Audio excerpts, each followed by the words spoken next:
بسم اللہ الرحمن الرحیم۔ اگلا جو روزہ نہیں رکھ سکتا وہ عورت ہے جو اپنے ماہانہ مجبوری میں ہو یا نفاس میں ہو۔ نفاس کہتے ہیں ولادت کے بعد کے وہ ایام جن دنوں عورت ناپاک رہتی ہے۔ میں بات وضاحت کے ساتھ بتانا چاہوں گا، جس طرح ماہواری کے کچھ ایام متعین ہوتے ہیں ہر عورت کی اپنی عادت کے حساب سے، ویسے نفاس کے سلسلے میں ایک بڑی غلط فہمی ہمارے سماج کے لوگوں میں ہے۔ ولادت سے لے کے 40 دن تک وہ پورے ناپاکی کے ایام مانتے، نہیں، ایسا نہیں۔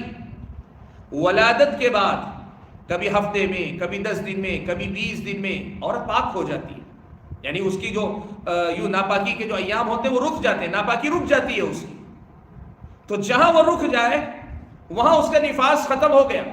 وہ 40 دن کی جو مدت ہے وہ اقصا مدت، یعنی سب سے زیادہ لمبی جو ہو سکتی ہے وہ 40 دن ہے، کہ 40 دن تک بھی اگر کوئی پاک نہیں ہو رہی ہے تو 40ویں دن وہ غسل کر کے اس کے بعد نماز وغیرہ شروع کر دے سکتی، یہ مسئلہ ہے، ورنہ اس سے کم کی کوئی مدت نہیں ہے۔ یہ مسئلہ یاد رکھنا چاہیے۔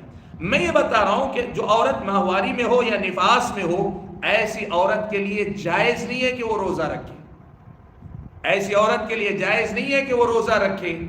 ہاں، اس پر ضروری ہے کہ وہ روزے کی قضا کرے۔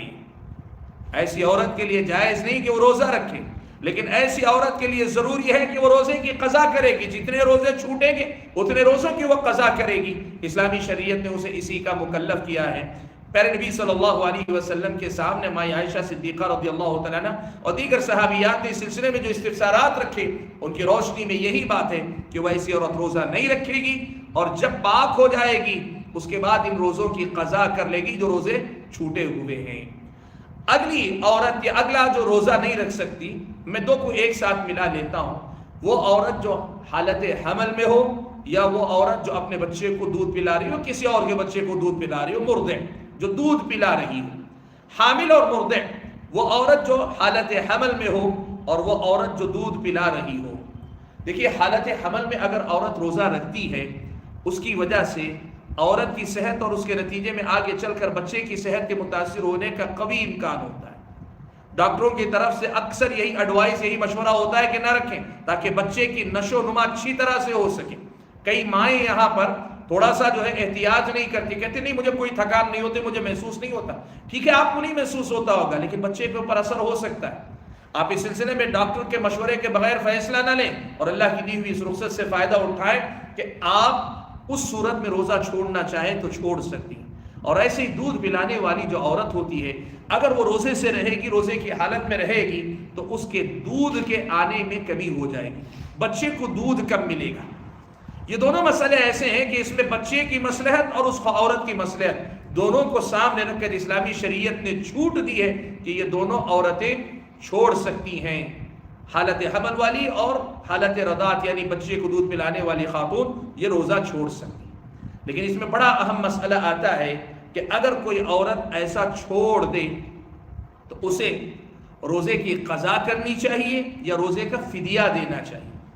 میں مختصراً آپ کے سامنے بتا دیتا ہوں، پیارے نبی صلی اللہ علیہ وسلم سے صراحتاً ان دونوں میں سے کسی کا تذکرہ نہیں ملتا، لیکن صحابہ کرام میں سے دونوں قول کے قائل کچھ صحابہ ہمیں ملتے ہیں۔ کچھ صحابہ یہ مانتے تھے کہ وہ قضا کرے گی، اور کچھ صحابہ یہ مانتے تھے کہ وہ فدیہ دے گی۔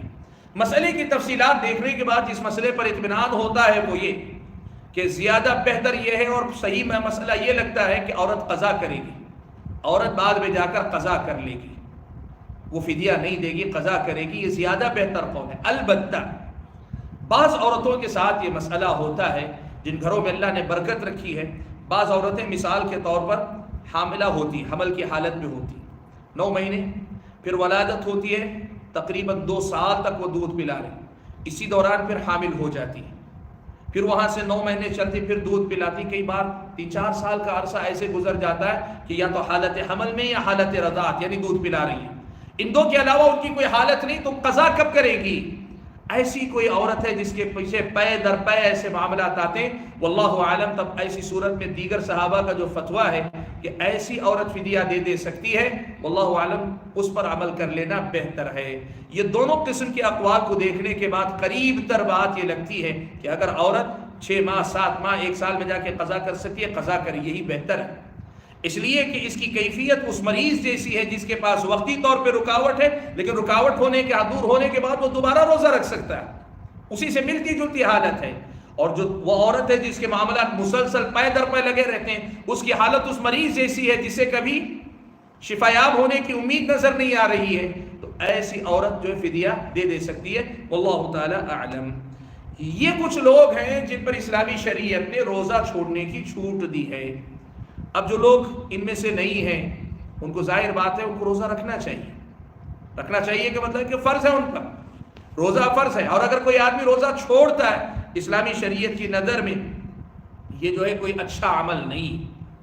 امام ذہبی رحمۃ اللہ علیہ نے ایک بڑا جملہ لکھا ہے کہ مسلمانوں کے نزدیک یہ مسلمہ حقیقت ہے کہ روزہ جان بوجھ کر چھوڑنے والا جو آدمی ہے وہ شرابی، زانی وغیرہ سے بھی کہیں زیادہ برا مانا جاتا ہے۔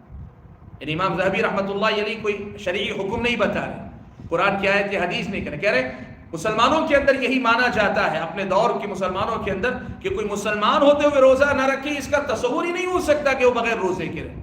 تو ان لوگوں کا تذکرہ جو آیا، ان کے علاوہ بقیہ لوگوں کا جو روزہ ہے، ان لوگوں کو روزہ رکھنا چاہیے۔